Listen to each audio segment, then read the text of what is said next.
경차 타고 왔으면 분수에 맞게 처신을 하셔야죠, 사도서르. 강남 한복판 고급 한정식집에서 한 여자가 맞은편에 앉은 남자에게 수표 한 장을 밀어 넣었습니다. 그 남자는 딸의 상견례에 참석한 아버지였고 수표를 밀어 넣은 여자는 예비 시어머니였습니다. 그런데 그 자리에 있던 누군가가 이 광경을 더는 참지 못하고 입을 열었습니다. 그 한마디가 떨어지자 수표를 밀어넣던 여자의 얼굴이 하얗게 질리기 시작했거든요. 도대체 그 한마디가 뭐였길래 상견례장이 완전히 뒤집어졌을까요? 그 아버지의 진짜 정체를요. 지금부터 이 사연 시작합니다. 구독 버튼 눌러주시고 어디서 듣고 계신지 댓글 남겨주시면 행운 가득한 기운 전달해 드립니다. 토요일 낮 12시 강남 한복판의 한정식집 송림원은 예약 없이는 발도 들릴 수 없는 곳이었습니다. 최 명자는 이 자리를 석 달 전부터 잡아두었죠. 상견례가 곧 집안의 격을 보여주는 무대라고 믿는 사람이었거든요. 명자는 약속 시간보다 1시간 일찍 도착해서 룸안을 직접 점검했습니다. 테이블 위 꽃꽂이 위치부터 냅킨 접는 방향까지 하나하나 손을 댔어요. 남편 최 원장이 옆에서 나직하게 말했습니다. 이 정도면 됐잖아, 당신. 명자가 거울 앞에서 귀걸이를 매만지며 대답했죠. 첫인상이 전부야. 오늘 사돈 집안 수준을 딱 보면 알 수 있어. 그때 룸밖 주차장이 내려다 보이는 창가로 명자의 시선이 움직였습니다. 식당 앞에 낡은 모닝 한 대가 들어서고 있었어요. 뒷범퍼에 작은 흠집이 나 있는 연한 하늘색 경차였습니다. 운전석에서 내린 사람은 깔끔하지만 눈에 띄는 브랜드 하나 없는 회색 양복을 입은 남자였어요. 머리에는 군데군데 백발이 섞여 있었고 손에는 작은 종이 가방 하나만 들려 있었습니다. 명자의 입꼬리가 한쪽으로 올라갔습니다. 저 차 타고 온 사람이 사돈이야. 최 원장이 고개를 돌려 창밖을 보더니 아무 말도 하지 못했습니다. 명자는 이미 입술을 깨물며 한숨을 내쉬고 있었거든요. 잠시 뒤 룸문이 열리고 서연이 먼저 들어왔습니다. 환한 얼굴로 인사를 건네는 서연 뒤로 아까 그 회색 양복의 남자가 조용히 들어섰어요. 안녕하십니까? 서연이 아버지 박종호입니다. 종호는 허리를 깊이 숙여 인사했습니다. 가지고 온 종이 가방에서 작은 곶감 상자를 꺼내며 조심스럽게 내밀었어요. 변변찮지만 저희 고향에서 직접 말린 겁니다. 맛 한번 보십시오. 명자는 곶감 상자를 흘끗 내려다보고는 테이블 구석으로 밀어놓았습니다. 서연의 표정이 살짝 굳었지만 애써 미소를 유지했죠. 사돈어른 먼 길 오셨는데 어서 앉으시죠. 명자의 목소리는 정중했지만 눈은 웃지 않았습니다. 종호가 자리에 앉자마자 명자의 시선이 종호의 손목으로 향했어요. 시계가 없었습니다. 양복 소매 안쪽으로 드러난 손목에는 오래된 가죽 시계줄의 자국만 희미하게 남아 있었죠. 명자가 물수건으로 손을 닦으며 첫 질문을 던졌습니다. 사돈 어른은 어떤 일을 하고 계신지 여쭤봐도 될까요?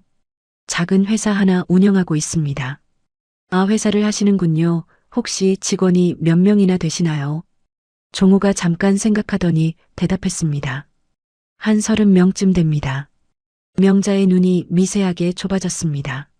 30명이라는 숫자가 명자의 머릿속에서 이미 하나의 등급으로 분류되고 있었거든요. 강남에서 피부가 새 곳을 굴리는 명자에게 직원 30명짜리 회사는 동네 문방구 수준이었습니다. 명자가 젓가락을 들며 아무렇지 않은 듯 다음 질문을 이어갔어요. 혹시 사시는 곳은 어디신지? 경기도 쪽에 작은 아파트 한 채 있습니다. 경기도라는 단어가 나오자 명자의 입안에서 아주 작은 한숨이 새어나왔습니다. 명자가 손으로 입을 살짝 가린 채 남편 쪽으로 시선을 보냈고 최 원장은 고개를 떨군 채 국물만 떠먹고 있었죠. 서연은 아버지와 명자 사이에 흐르는 공기를 느끼고 있었습니다. 화제를 돌려보려 했지만 명자의 시선은 이미 종호의 양복깃으로 옮겨가 있었어요. 안감이 살짝 드러난 양복깃에서 브랜드 라벨은 보이지 않았거든요. 준혁이 테이블 밑에서 서연의 손을 살짝 잡았습니다. 괜찮다는 뜻이었겠지만 준혁의 손끝도 미세하게 떨리고 있었어요. 종우는 그런 분위기를 모르는 듯 반찬을 하나씩 맛보며 조용히 식사를 이어갔습니다. 가끔 서연의 접시에 반찬을 하나 더 올려주곤 했어요.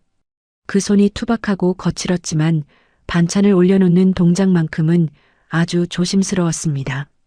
명자가 냅킨으로 입을 닦으며 본격적인 이야기를 꺼냈습니다. 사돈어른 솔직하게 여쭤볼게요. 혼수는 어느 정도 생각하고 계신지. 종우가 서연을 한번 바라보고 나서 천천히 입을 열었습니다. 서연이가 부담 갖지 않는 선에서 준비하려고 합니다. 명자의 미간이 찌푸려졌습니다. 부담 갖지 않는 선이라는 말이 명자의 귀에는 돈이 없다는 뜻으로 들렸거든요. 명자가 핸드백에서 접어둔 종이 한 장을 꺼내 테이블 위로 펼쳤습니다. 가구부터 예단까지 금액이 빼곡하게 적힌 혼수 목록이었어요. 이 정도가 요즘 기본이에요, 사돈어른. 종호의 시선이 종이 위를 천천히 훑었습니다. 총액란에 적힌 숫자는 2억 5천만 원이었어요. 종호의 표정은 변하지 않았지만 옆에 앉은 서연의 숟가락이 멈추는 것이 보였습니다. 명자가 혼수 목록 총액란을 손가락으로 톡 두드렸습니다. 2억 5천만 원이라는 숫자 위에 명자의 손톱이 딱딱 소리를 냈어요. 요즘 강남에서는 이 정도가 기본이에요. 사돈어른 우리 집도 그에 맞는 예단을 준비할 생각이거든요. 명자가 목록을 한 줄씩 짚어가며 읽기 시작했습니다. 가구 3천만 원 가전 2천만 원 예물 5천만 원 예단은 별도. 항목이 내려갈수록 종호의 눈이 천천히 좁아졌지만 입은 열지 않았어요. 명자는 그 침묵을 돈이 없어서 말을 못하는 것으로 읽었습니다. 종호가 목록을 천천히 내려다보다가 고개를 들었습니다. 사돈 죄송하지만 이건 좀 부담이 됩니다. 서연이랑 상의해서 서로 형편에 맞게 조율하면 안 되겠습니까? 명자의 표정이 돌처럼 굳었습니다. 조율이라는 단어가 명자에게는 깎아달라는 말과 같았거든요. 명자는 남편 쪽을 흘겨보았지만 최 원장은 국구름만 들여다보고 있었습니다. 명자가 찻잔을 내려놓으며 목소리를 한 톤 높였어요. 사돈어른 솔직히 여쭤볼게요. 혹시 이 금액이 부담되시는 건 아니시죠? 서연이 참지 못하고 입을 열었습니다. 어머님, 혼수는 저희끼리 이야기해서 맞추면 되는 거잖아요. 명자의 시선이 서연에게로 날카롭게 꽂혔습니다. 며느리 될 사람이 어른들 이야기에 끼어드는 게 아니야. 서연의 입이 다물어졌습니다. 종호의 손이 테이블 밑에서 딸의 무릎을 가만히 두드렸어요. 괜찮다 참아라 그런 뜻이었죠. 명자는 거기서 멈추지 않았습니다. 자리에서 반쯤 일어서더니 창밖을 가리켰어요. 주차장에 세워진 종호의 하늘색 경차가 한눈에 보였습니다. 저기 저 차 사돈 어른이 타고 오신 거 맞으시죠? 종호가 천천히 고개를 끄덕였습니다. 경차 타고 오시면서 2억 5천 부담된다고 하시면 저도 할 말이 없는 거예요. 사돈 어른. 명자의 목소리에는 더 이상 존칭의 온기가 남아있지 않았습니다.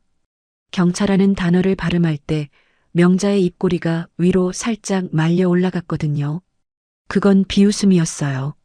명자가 혼수 목록을 접어 자기 쪽으로 가져가며 말을 이었습니다. 우리 준혁이가 서울대 의대 나온 거 아시죠?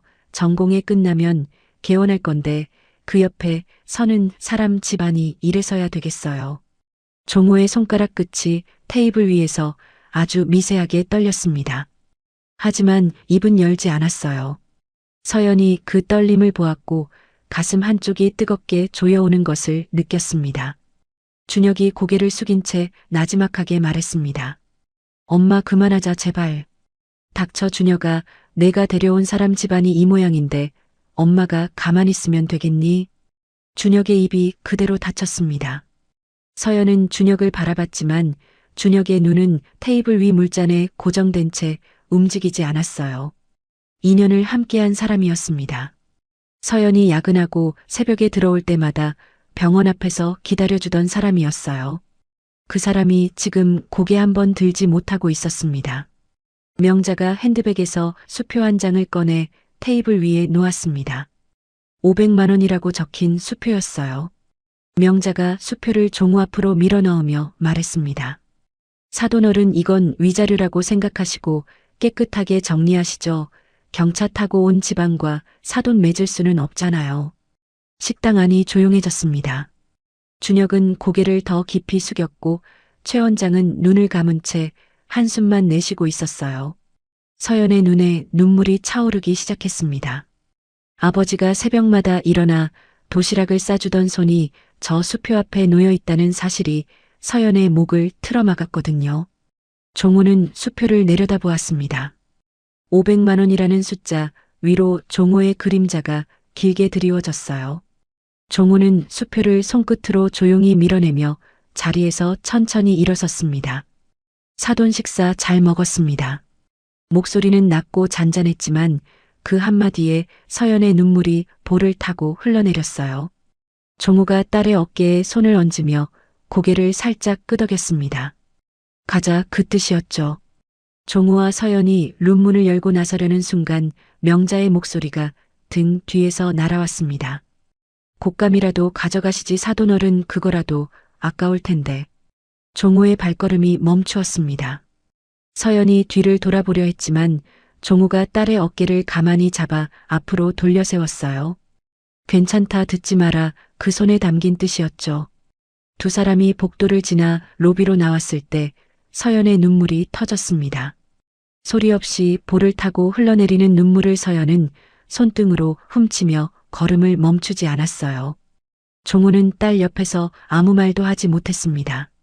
주머니 속 주먹만 꽉 쥐고 있었거든요. 아빠 괜찮아, 나는 괜찮아. 서연이 먼저 웃으며 말했습니다. 하지만 그 웃음이 울음보다 더 종호의 가슴을 짓눌렀어요. 종호가 딸의 머리를 한번 쓸어내리고 로비 출구를 향해 걸음을 옮겼습니다. 바로 그때였습니다. 아이고, 이게 누구십니까?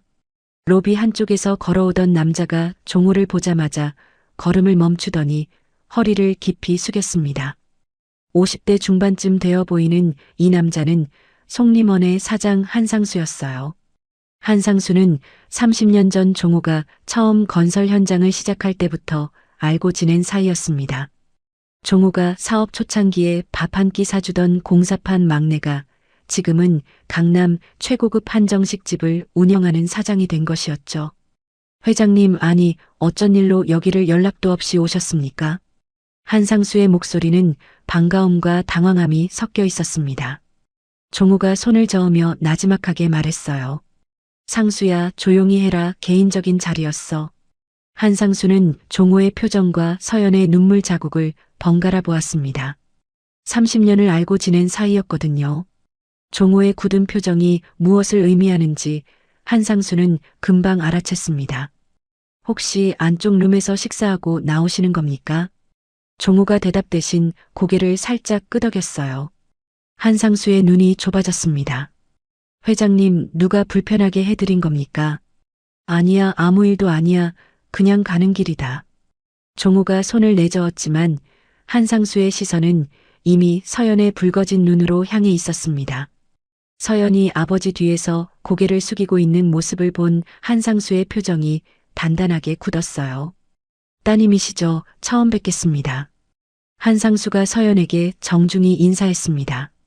서연은 어리둥절한 얼굴로 아버지를 올려다보았죠.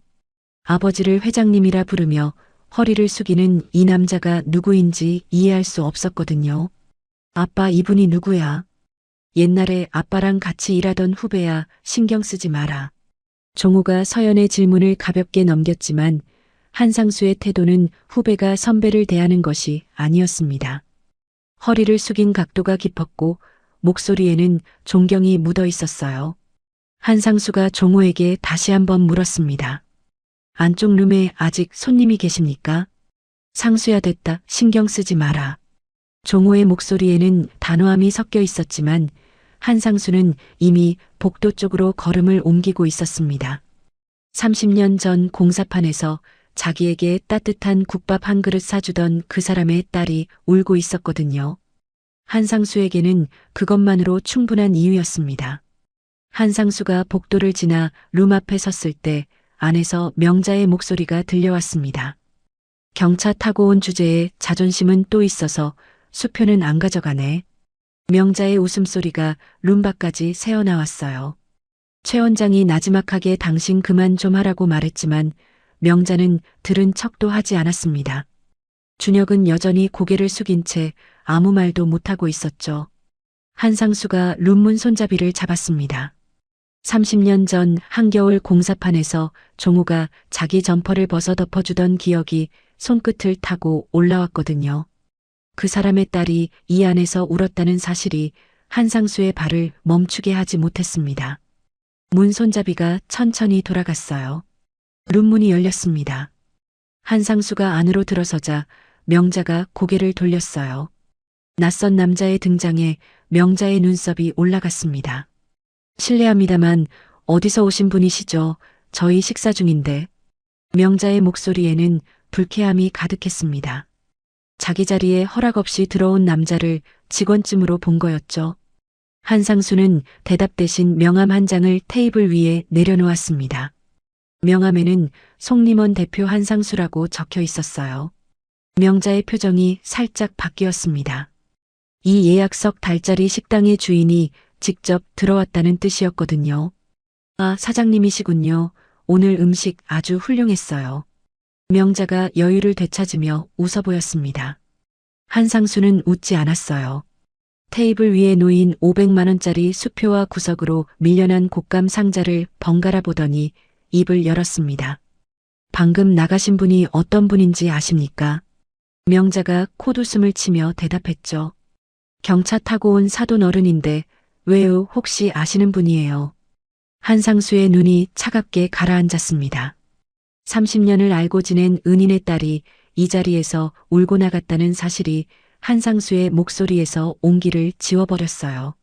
그분은 대한건설그룹 박종우 회장님이십니다. 식당 안의 공기가 멈추었습니다. 명자의 입이 반쯤 열린 채 다물어지지 않았어요. 최 원장이 먼저 반응했습니다. 숟가락을 떨어뜨리며 한상수를 올려다보는 눈이 크게 벌어져 있었죠. 대한건설이라고요. 제게 서열 8위 그 대한건설. 최 원장의 목소리가 떨리고 있었습니다. 한상수가 고개를 끄덕였어요. 이 건물도 대한건설 계열사 소유입니다. 저는 30년 전 회장님 공사 현장에서 일을 시작했고 회장님 덕분에 지금 이 자리에 있는 사람입니다. 명자의 얼굴에서 혈기가 빠져나갔습니다. 입술이 파르르 떨리기 시작했어요. 경차 타고 온 집안이라며 수표를 밀어넣던 그 남자가 제게 서열 8위 그룹의 오너라는 말이 머리를 쳤거든요. 그게 무슨 소리예요? 그 양반이 작은 회사 한다고. 명자의 말끝이 흐려졌습니다. 한상수는 더 이상 아무 말도 하지 않았어요. 대신 테이블 위에 놓인 수표를 한번 내려다보고는 고개를 돌려 문 쪽을 보았습니다. 500만 원짜리 수표를 회장님 앞에 밀어 넣으셨군요. 한상수의 목소리는 낮았지만 그 한마디가 명자의 등을 내리치는 것처럼 느껴졌습니다. 명자의 손이 테이블 위에서 부르르 떨렸어요. 준혁이 옆에서 넋이 나간 얼굴로 앉아 있었습니다. 서연의 아버지가 재벌 회장이라는 말이 준혁의 머릿속에서 맴돌고 있었지만 그보다 먼저 떠오른 것은 서연이 울면서 걸어나가던 뒷모습이었거든요. 한상수가 마지막으로 한마디를 남기고 몸을 돌렸습니다. 회장님은 따님이 스스로 장학금 받아 공부한 걸 세상에서 가장 자랑스러워하시는 분입니다. 그 자부심을 오늘 이 자리에서 깨뜨린 겁니다. 문이 닫혔습니다. 룸 안에는 명자의 거친 숨소리만 남았어요. 명자가 핸드폰을 집어들었습니다. 손이 떨려서 검색창에 글자를 치는 것조차 쉽지 않았어요. 대한건설그룹 박종호. 재계 서열 8위 연매출 12조 계열사 30개. 화면을 내릴수록 명자의 얼굴이 하얗게 변해갔어요. 그런데 명자의 손가락이 멈춘 곳이 있었습니다. 대한건설 부동산 보유 현황 기사 안에 명자가 운영하는 피부가 3곳의 건물 주소가 전부 들어 있었거든요. 여보, 이것 좀 봐. 명자의 목소리가 바닥까지 깔렸습니다. 최 원장이 핸드폰 화면을 들여다보더니 의자 등받이에 머리를 기대며 천장을 올려다봤어요. 당신이 오늘 수표 밀어 넣은 사람이 우리 건물주야, 새 꽃 전부. 최 원장의 목소리에 분노가 섞이기 시작했습니다. 이 남자가 화를 내는 것을 명자는 결혼 생활 30년 동안 손에 꼽을 정도로밖에 보지 못했어요. 당신 때문에 병원이 날아가게 생겼어. 30년 키운 병원이. 명자의 입에서 아무 소리도 나오지 않았습니다. 방금 전까지 경찰을 비웃으며 수표를 밀어넣던 그 자신감이 흔적도 없이 사라져 있었거든요. 준혁은 창가에 서서 주차장을 내려다보고 있었습니다. 하늘색 경차는 이미 보이지 않았어요. 준혁의 머릿속에서 두 가지 장면이 겹쳐졌습니다. 서연이 야근 후 새벽 3시에 문을 열었을 때 현관에서 웃으며 기다리던 자기 모습과 오늘 고개를 숙인 채 한마디도 못하고 앉아있던 자기 모습이었죠. 같은 사람이라는 것이 믿기지 않았습니다. 준혁이 주먹을 쥐었다 폈다를 반복하며 나지막하게 중얼거렸어요. 서연아 미안해. 하지만 그 말은 아무에게도 닿지 못한 채 빈룸 안에서 사라졌습니다. 하늘색 경차가 강남대로를 빠져나와 한강변 도로에 접어들었습니다. 서연은 조수석에서 아무 말도 하지 못한 채 창밖만 바라보고 있었어요. 한강 위로 햇빛이 반짝이고 있었지만 서연의 눈에는 아무것도 들어오지 않았습니다. 머릿속에서 아까 그 남자의 말이 계속 맴돌았거든요. 회장님이라는 호칭과 허리를 깊이 숙이던 그 각도가요.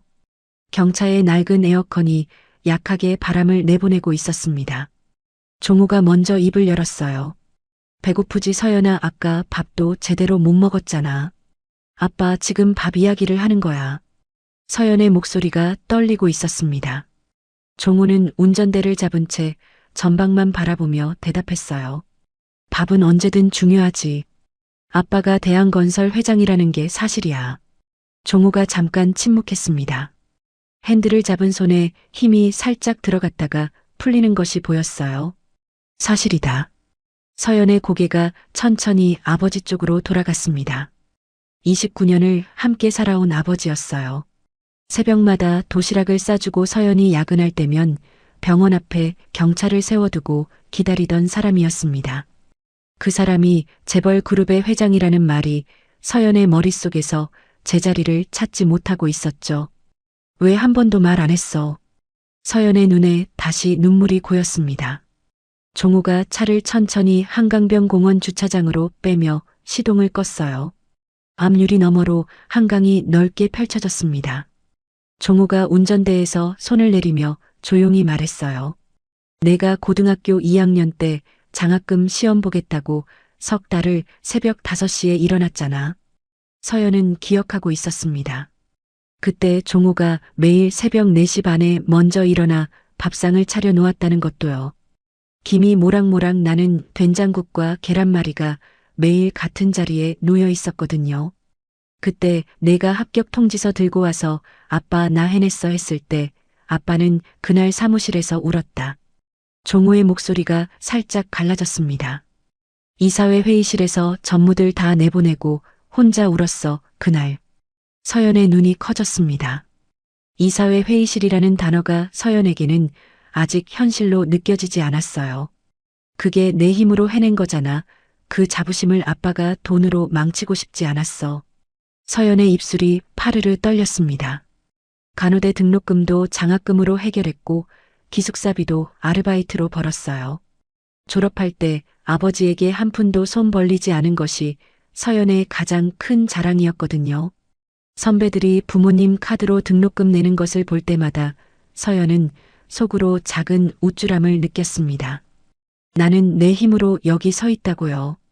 그 자부심이 사실은 아버지가 조용히 지켜준 것이었다는 사실에 서연의 눈물이 멈추지 않았어요. 간호사 시험 합격했을 때도 울었어. 아빠, 응급실 배치받고 첫 당직 서던 날 병원 주차장에서 4시간 기다렸다. 내가 무사히 나오는 거 보고 갔어. 서연이 아버지를 바라보았습니다. 그날 새벽 주차장에 하늘색 경차가 있었던 것을 어렴풋이 기억하고 있었거든요. 그때는 같은 색 차가 참 많구나 하고 넘겼지만 그게 아버지였다는 것을 이제야 알았습니다. 아빠한테는 내가 12조보다 값진 거다, 서연아.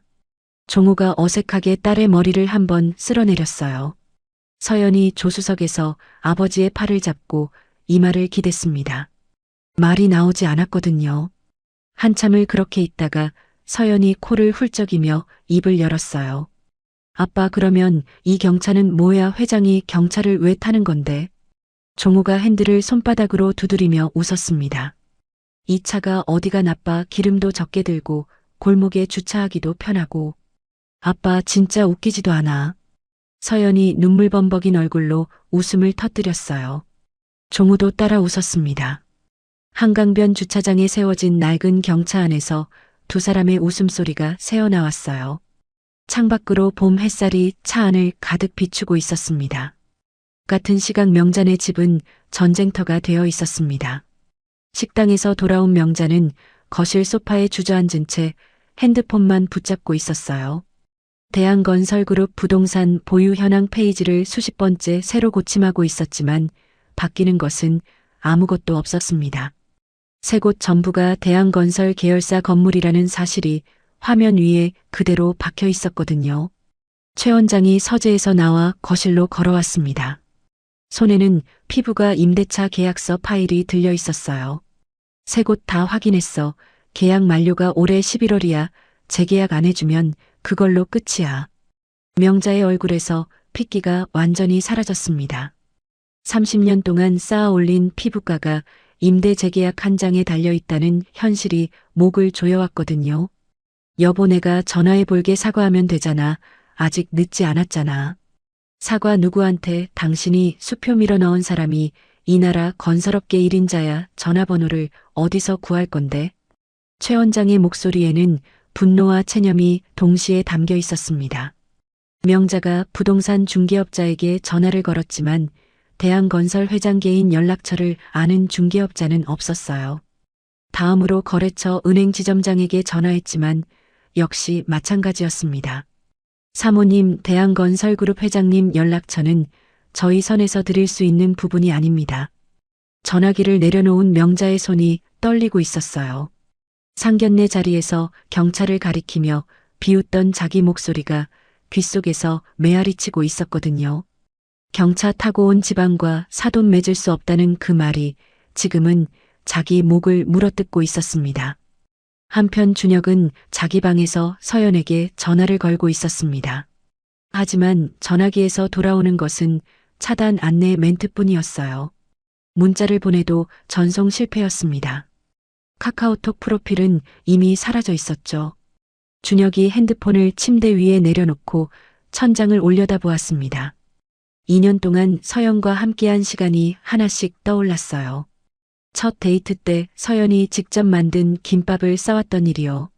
서연의 첫 월급날 아버지에게 용돈을 드리겠다며 백화점에서 한 시간을 고민하던 모습이요. 그때 준혁은 알고 있었습니다. 서연에게 아버지가 세상의 전부라는 것을요. 그런데 오늘 그 아버지가 수표를 밀어 넣어지는 순간에도 준혁은 입을 열지 못했습니다. 어머니 앞에서 아니라는 한마디를 못하는 자기 자신이 얼마나 비겁한지 준혁은 오늘에야 알았어요. 준혁이 거실로 나왔습니다. 소파에서 전화기를 붙잡고 있는 어머니를 보며 나지막하게 말했어요. 엄마, 나는 서연이한테 사과하러 갈 거야. 지금 사과가 문제가 아니야. 병원이 날아가게 생겼는데. 병원이 중요해 아니면 사람이 중요해. 명자가 고개를 들어 아들을 올려다보았습니다. 준혁의 눈에서 처음 보는 빛이 있었거든요. 하지만 명자는 아들의 그 눈빛이 무엇을 의미하는지 아직 이해하지 못하고 있었습니다. 병원 지키는 게 우선이야. 서연이한테는 나중에 가면 돼. 나중이 언제야? 엄마, 오늘 이후로 나한테 나중은 없어. 준혁이 현관으로 향했습니다. 신발을 신으며 핸드폰을 다시 확인했지만 서연의 차단은 풀리지 않았어요. 준혁은 서연이 근무하는 대학병원으로 직접 갈 생각이었습니다. 하지만 차 키를 잡은 손이 멈추었어요. 서연이 자기를 만나줄 리가 없다는 것을 알고 있었거든요. 2년 동안 단 한 번도 어머니 앞에서 서연을 지켜주지 못한 사람을 서연이 왜 만나주겠습니까? 준혁의 손에서 차 키가 떨어졌습니다. 현관 바닥에 키가 부딪히는 소리가 조용한 집안에 크게 울렸어요. 거실에서는 명자가 다른 전화를 걸고 있었습니다. 강남구 부동산 관리업체에 대한 건설 담당자 연락처를 수소문하는 전화였어요. 하지만 돌아오는 대답은 한결같았습니다. 그거는 본사 자산관리팀 소관이라 저희가 알려드리기 어렵습니다. 전화를 끊을 때마다 명자의 어깨가 조금씩 무너져 내렸습니다. 최 원장이 거실 창가에 서서 아내를 보며 말했어요. 30년 동안 장사해서 번 돈이 전부 저 건물 세 곳에 들어가 있어. 만약에 재계약이 안 되면 우리는 빈손이야. 명자는 대답하지 못했습니다. 상견례 자리에서 곶감 상자를 테이블 구석으로 밀어놓던 자기 손이 떠올랐거든요.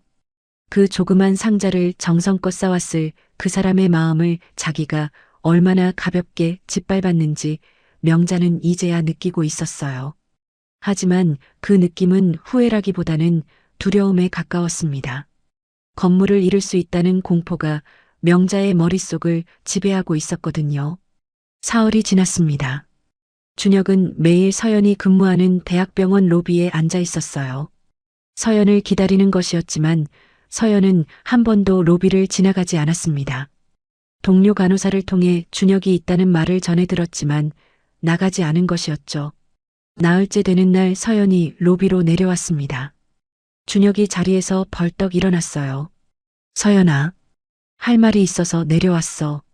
서연의 목소리는 차분했습니다. 울기를 멈춘 뒤에 남는 단단함이 그 목소리에 들어 있었어요. 준혁 씨 2년 동안 고마웠어. 근데 나는 그날 깨달은 게 있어. 서연아, 내가 잘못했어. 나는 진심으로. 알아, 내 마음은 진심이었을 거야. 근데 진심만으로는 안 되는 게 있더라. 서연이 한 발 뒤로 물러서며 말했습니다. 어머님이 아빠한테 수표를 밀어 넣을 때 나는 내 입만 봤거든. 한마디만 해줬으면 됐어. 엄마 그만해. 아니면 서연이 아버지한테 죄송하다. 그것만 했으면 됐어. 준혁의 입이 열렸다 닫혔습니다. 할 말이 없었거든요.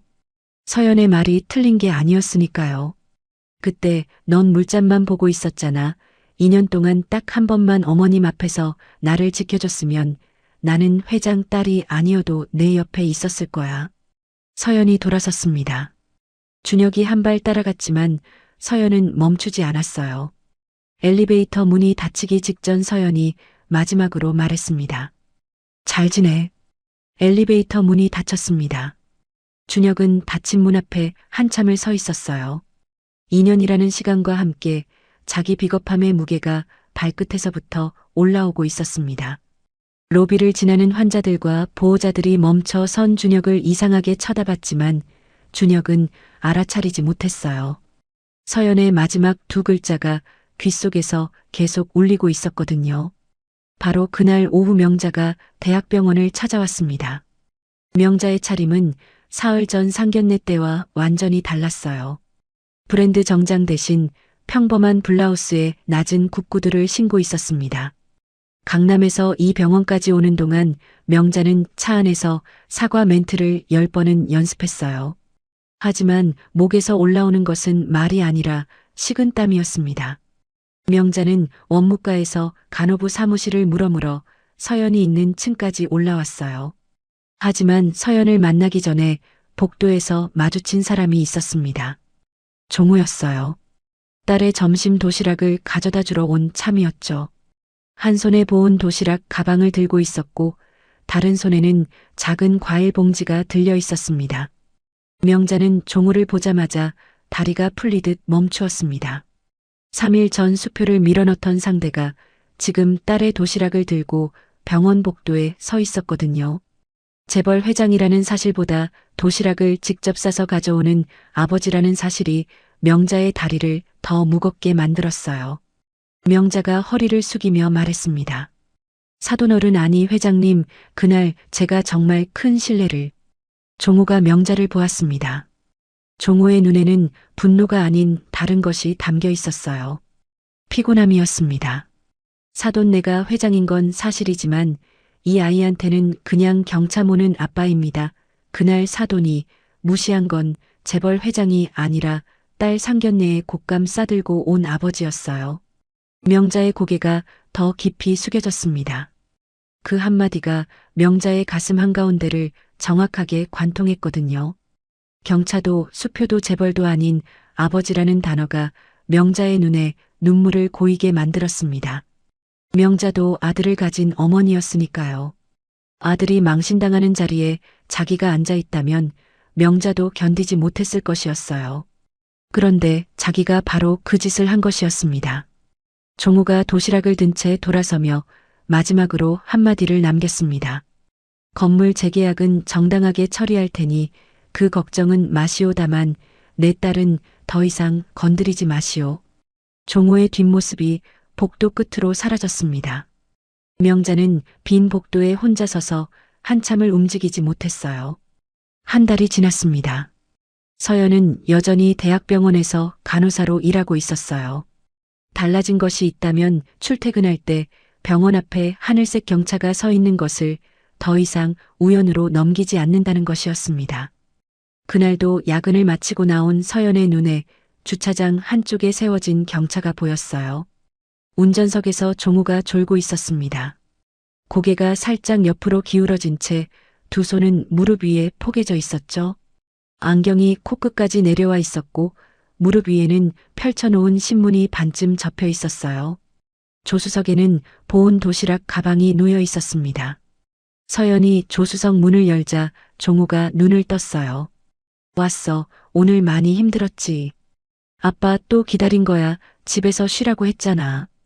도시락 싸놨으니까 집에 가서 먹어. 오늘 갈치조림이야. 서연이 도시락 가방을 무릎에 올려놓으며 웃었습니다. 이 경차 안에서 나는 갈치조림 냄새가 서연에게는 세상에서 가장 비싼 향수보다 좋았거든요.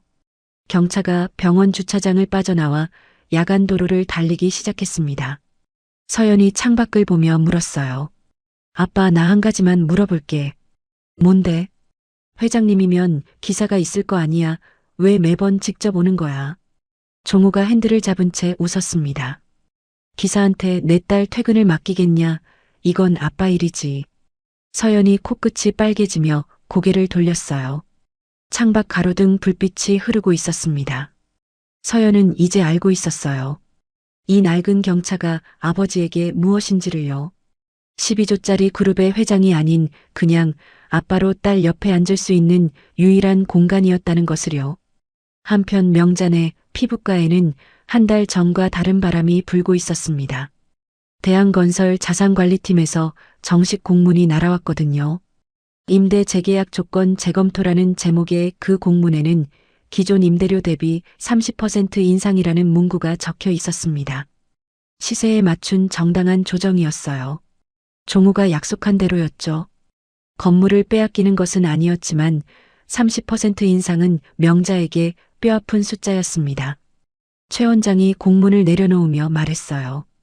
이 정도면 감사해야지. 재계약 안 해줘도 할 말 없는 상황이었어. 명자는 아무 대답도 하지 못했습니다. 서재 책상 위에 놓인 곶감 상자가 명자의 시선을 끌었거든요.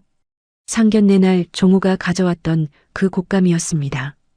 명자가 테이블 구석으로 밀어놓았던 그 상자를 한상수가 남겨둔 것이었어요. 명자가 상자를 열었습니다. 안에는 곶감 12개가 한지에 정성스럽게 쌓여 있었어요. 하나하나 크기를 맞춰 가지런히 담은 흔적이 보였습니다. 그 정성이 한 달 전에는 보이지 않았던 것이 명자의 눈에 뜨거운 것을 고이게 만들었어요. 준혁은 그 뒤로 서연에게 연락하지 않았습니다. 대신 병원에서 묵묵히 환자를 보았어요. 언젠가 서연 앞에 다시 설 수 있는 사람이 되어야 한다는 것을 알았지만 지금은 아니라는 것도 알고 있었거든요. 봄이 저물고 여름이 오고 있었습니다. 퇴근길 경차 안에서 서연이 아버지에게 말했어요. 아빠, 나 오늘 중환자실 담당 발령 받았어. 그래, 고생이 많겠구나. 대신 수당이 올라 아빠 용돈 좀 올려줄게. 종우가 소리내어 웃었습니다. 12조 가진 아빠한테 용돈을 올려준다고. 그건 회장님 돈이잖아. 이건 딸이 번 돈이야. 경차가 아파트 단지로 들어섰습니다. 주차장에 세워진 하늘색 모닝 옆으로 검은색 세단들이 줄지어 있었지만 이 작은 차 안에서 나누는 대화가 세상 어떤 고급 승용차보다 따뜻했습니다. 종우가 시동을 끄며 딸을 바라보았어요. 서연아, 밥 먹자. 응, 아빠. 두 사람이 경차에서 내렸습니다. 낡은 보온 도시락 가방을 든 아버지와 가방끈을 잡아주는 딸이 아파트 현관으로 걸어 들어갔어요. 하늘색 경차만 주차장에 남아 가로등 불빛을 받으며 조용히 서 있었습니다. 사람의 가치는 타고 온 차가 아니라 품고 있는 마음으로 정해지는 것이겠죠. 여러분의 하루도 그런 따뜻한 마음으로 가득 차시길 바랍니다. 행운 가득한 하루 되시길 바랍니다.